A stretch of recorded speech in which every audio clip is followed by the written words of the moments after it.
نحمده ونصلي على رسوله الكريم اما بعد اعوذ بالله من الشيطان الرجيم بسم الله الرحمن الرحيم الحمد لله رب العالمين الرحمن الرحيم مالك يوم الدين إياك نعبد وإياك نستعين اهدنا الصراط المستقيم صراط الذين أنعمت عليهم غير المغضوب عليهم ولا الضالين آمين. محترم ناظرین و سامعین، السلام علیکم ورحمۃ اللہ وبرکاتہ.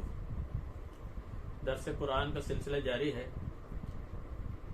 آج سورہ فاتحہ، اس کا ترجمہ اور اس کے لیے ابتدائی کوئی تفسیری کلمات آپ حضرات کی خدمت میں بیان کیے جائیں گے. سورہ فاتحہ کا ترجمہ آسان الفاظ میں یہ ہے کہ تمام تعریفیں اللہ کے لیے ہیں جو تمام جہانوں کا پالنے والا ہے، بڑا مہربان، نہایت رحم کرنے والا ہے، انصاف، قیامت کے دن کا مالک ہے. اے اللہ، ہم آپ ہی کی عبادت کرتے ہیں اور آپ ہی سے مدد مانگتے ہیں. ہمیں وہ سیدھا راستہ دکھائیے جو سیدھا راستہ صراط مستقیم ہو، ان لوگوں کا راستہ جو اس پر چلتے ہوئے آپ کے انعام اور کرم کے مستحق بن گئے. اور اے اللہ، وہ لوگ جن پر آپ کا غضب نازل کیا گیا یا جو لوگ راستے سے بھٹک جانے والے ہیں، ان لوگوں کے راستے پر نہ چلائیے. تو میرے محترم سامعین اور ناظرین، سورہ فاتحہ جو قرآن کریم کی ساری تعلیمات کا خلاصہ اور نچوڑ ہے، اس میں 7 آیات ہیں. اس میں اللہ تعالیٰ کی حمد و ثنا اور خاص طور پر اس کی 4 صفات اور خوبیوں کو بیان کیا گیا ہے. رب العالمین، الرحمن، الرحیم، مالک یوم الدین، یہ خاص صفات ہیں اللہ تعالیٰ کی. یعنی اس کائنات میں اللہ تعالیٰ نے اپنے دست قدرت سے جن چیزوں کو بھی پیدا کیا ہے اور انہیں خوبصورت اور حسین بنا کر ان میں اپنے جمال، جلال اور کمال کے رنگ بھر دیے ہیں، ایک بندہ ان کی تعریف کرتے ہوئے کہتا ہے کہ اے اللہ، یہ سب کچھ آپ ہی کا کرم اور احسان.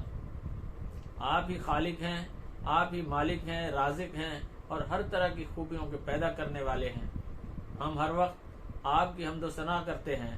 ہم آپ کی شان کریمی کی تعریف کرتے ہیں کہ آپ نے ایک ایسا عدل و انصاف کا دن مقرر کیا ہے جس میں ہر شخص کو اس کے تمام اچھے اور برے اعمال کی جزا اور سزا دی جائے گی، اور کسی کے ساتھ کوئی بے انصافی نہیں کی جائے گی.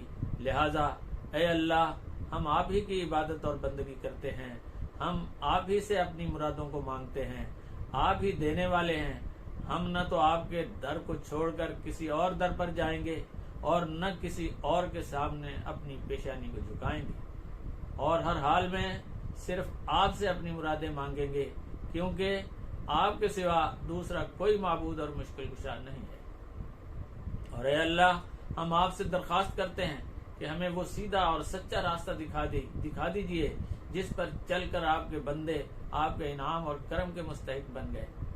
لیکن اے اللہ، ہمیں ان بدقسمت اور گمراہ لوگوں کے راستے پر نہ چلائیے گا جو آپ کے غضب کا شکار ہو گئے، یا جو لوگ راستے پر چلتے چلتے بھٹک گئے اور اپنے ہاتھوں سے انہوں نے اپنی منزل کھو دی. تو سورہ فاتحہ کے ایک ایک لفظ میں عظمتوں کے خزانے بھرے ہوئے ہیں جن کا ترجمہ اور تشریح کر کے بھی ان کا حق ادا نہیں کیا جا سکتا.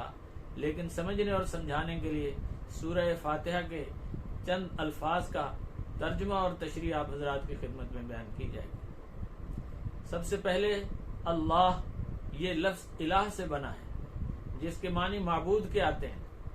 عربی قاعدے کے مطابق اس لفظ میں سے الف یعنی حمزہ کو گرا کر الف لام داخل کر دیا گیا ہے، تو یہ لفظ اللہ بن گیا ہے.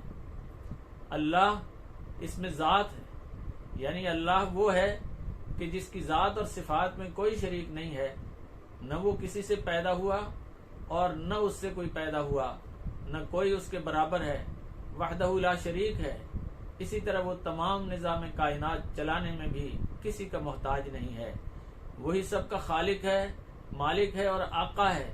نعمت، ہدایت اور سب کا رزق اسی کے دست قدرت میں ہے. وہ سب کا مشکل کشا اور دستگیر ہے، سب کی توبہ قبول کرنے والا ہے. اپنے بندوں پر بے انتہا مہربان ہے، اس کے سوا کوئی معبود نہیں ہے۔ اگر کوئی اللہ کی ذات اور صفات میں کسی کو کسی طرح بھی شریک کرتا ہے تو وہ مشرک ہے، اور شرک اللہ کے ہاں ناقابل معافی جرم ہے۔ قوموں کی تاریخ گواہ ہے کہ اللہ نے کسی مشرک اور ظالم قوم کو ڈھیل دینے کے باوجود جب اپنے عذاب میں پکڑا ہے تو پھر اس سے چھڑانے والا کوئی نہیں تھا۔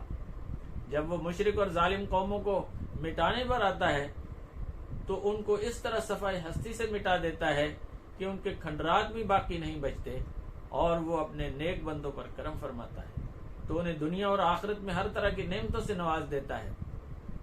دوسرا لفظ ہے حمدن۔ حمد کے معنی تعریف کرنا، شکر ادا کرنا، حمد و ثنا کرنا، یہی اس کے معنی ہیں، اور اس کے علاوہ نبی کریم صلی اللہ علیہ وسلم نے ارشاد فرمایا، جس نے اللہ کی حمد نہ کی اس نے اس کا ذرا بھی شکر ادا نہ کیا۔ اس سے معلوم ہوا کہ جو شخص اللہ کی حمد و ثنا کرتا ہے در حقیقت اس کا شکر ادا کرتا ہے۔ اصل میں اللہ تعالی نے ہمارے چاروں طرف اپنی اتنی نعمتوں کو بکھیر رکھا ہے کہ ان کو شمار کرنا بھی ممکن نہیں ہے۔ بس اتنی ہی ذمہ داری ہے کہ ہم اس کی ہزاروں نعمتوں پر اس کا شکر ادا کرتے رہیں۔ اللہ تعالیٰ کا یہ وعدہ ہے کہ جو شخص بھی اللہ کا شکر ادا کرتا رہے گا تو اللہ تعالیٰ اس کی نعمتوں میں اضافہ ہی کرتا چلا جائے گا۔ لیکن اگر اس نے نعمتیں پانے کے باوجود ناشکری کی روش اختیار کی تو وہ اللہ کی سخت سزاؤں کے لیے بھی تیار رہے۔ ایک اور لفظ اس صورت میں ہے رب۔ رب کے معنی بہت وسیع ہے۔ مختصر یہ کہ رب اس کو کہتے ہیں جو ہر چیز کو آہستہ آہستہ پرورش کر کے اس کو کمال کی حد تک پہنچا دیتا ہے۔ وہ ہر ایک کا رب ہے۔ وہ کسی قوم اور قبیلے اور خاندان، نسل اور علاقے اور زمانے کا رب نہیں، بلکہ وہ سب کا رب ہے۔ اس کا ساری کائنات سے تعلق ایک جیسا ہی ہے۔ وہ اللہ کی فرما برداری کرنے والی قوم ہو یا نافرمان مخلوق، اس نے اپنی نعمتوں کو ہر ایک کے لیے یکساں بکھیر رکھا ہے۔ جو انہیں حاصل کرنے کی جد و جہد اور کوشش کرتا ہے وہ ان نعمتوں کو پا لیتا ہے، لیکن جو ان نعمتوں کو حاصل کرنے کی جد و جہد نہیں کرتا وہ ان سے محروم رہتا ہے۔ اللہ تعالی نے فرمایا ہے کہ ہر انسان کے لیے وہی ہے جس کے لیے وہ جد و جہد کرتا ہے۔ العالمین، العالم کی جمع ہے۔ دنیا، جہان، اللہ نے جتنے جہان پیدا کیے ہیں وہ ہمیں معلوم ہے یا معلوم نہیں ہے۔ وہ تمام جہانوں کو پالنے والا اور ان کی دیکھ بھال کرنے والا ہے۔ اس کائنات میں کتنے جہان اور دنیایں ہیں ان کا پورا علم تو اللہ ہی کو ہے۔ البتہ امام وہب رحمۃ اللہ علیہ کہتے ہیں کہ اللہ تعالیٰ نے 18,000 جہان پیدا کیے ہیں، انہی میں سے ایک جہان یہ ہماری دنیا بھی ہے۔ زمین، آسمان، پہاڑ، دریا، شجر اور حجر، پانی میں رہنے والی مخلوق، خشکی اور صحرا کے جانور، آسمان پر اڑنے والے پرندے، جنگل کے جانور اور درندے اور انسان، ان میں سے ہر ایک کا ایک جہان ہے۔ اللہ کو اپنی ساری مخلوق کا علم ہے۔ جو جہاں بھی ہے وہ ان سب کا پرورش کرنے والا ہے۔ الرحمن الرحیم، رحمان اور رحیم، یہ دونوں الفاظ مبالغے والے ہیں۔ مبالغہ یعنی کسی بات یا حقیقت کا اظہار کے لیے، اس کو اہمیت دینے کے لیے بڑھا چڑھا کر بیان کرنا۔ تو رحمت کے لفظ سے یہ رحمان اور رحیم بنائے گئے ہیں۔ اس کے معنی ہیں ہر مخلوق پر بے انتہا مہربانیاں کرنے والا اللہ، جس کے فضل و کرم سے یہ دنیا قائم ہے، جس نے اس دنیا کو پھیلا کر اس میں انبیاء اکرام علیہم الصلاۃ والسلام کے ذریعے روحانی تعلیم و تربیت کا انتظام کیا، اور پھر ان پیغمبروں نے ساری دنیا کے انسانوں کو صراط مستقیم پر چلنے کی دعوت دی۔